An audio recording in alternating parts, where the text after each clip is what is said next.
Hi friends, ఇన్ని రోజులు video చేయలేదు. ఇవాళ ఒక వీడియో చేద్దాం అనిపించింది, చేస్తున్నా. అయితే ఇందిరమ్మ ఇల్లు గురించి ఒక పోస్ట్ వచ్చింది, చూశాను. L1 L2 అంట. L1 వాళ్ళకి ఫస్ట్ ప్రిపేర్ అంట. ఎవరికి స్థలాలు ఉన్న వాళ్ళకి.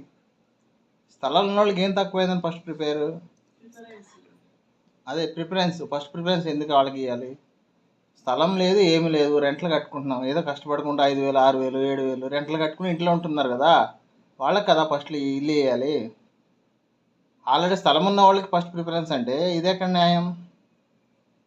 మేము 2019లో ఇల్లు అప్లై చేసినాం, ఇంతవరకు లేదు. కేసీఆర్ గవర్నమెంట్లో లేదు.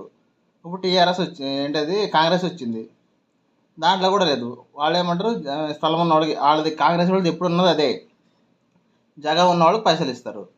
మరి జగా లేని వాళ్ళు ఏం చేస్తారు?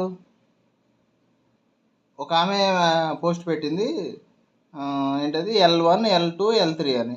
L1 అంటే స్థలం ఉన్న వాళ్ళకి ఇస్తారు, L2 అంటే స్థలం లేని వాళ్ళకంట, L3 అంట ఆల్రెడీ ఇల్లు ఉన్నా కూడా అప్లై చేస్తున్నారంట కొంతమంది.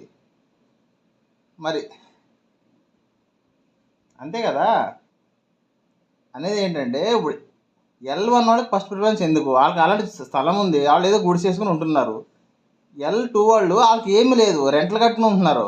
హైదరాబాద్లో ఎక్కడి నుంచి వచ్చి బతుకుతున్నారంటే బయట నుంచి వచ్చి బతికి ఇక్కడ కాంగ్రెస్కి ఓటేస్తున్నారు, ఇక్కడ గవర్నమెంట్ వచ్చిన వాళ్ళకి వాళ్ళే ఓటేస్తున్నారు. అట్లని L2 వాళ్ళకి కదా ఫస్ట్ ప్రిఫరెన్స్ చేయాలి. ఒకసారి ఆలోచించండి అందరూ, పబ్లిక్ అందరూ కూడా ఆలోచించండి ఒకసారి.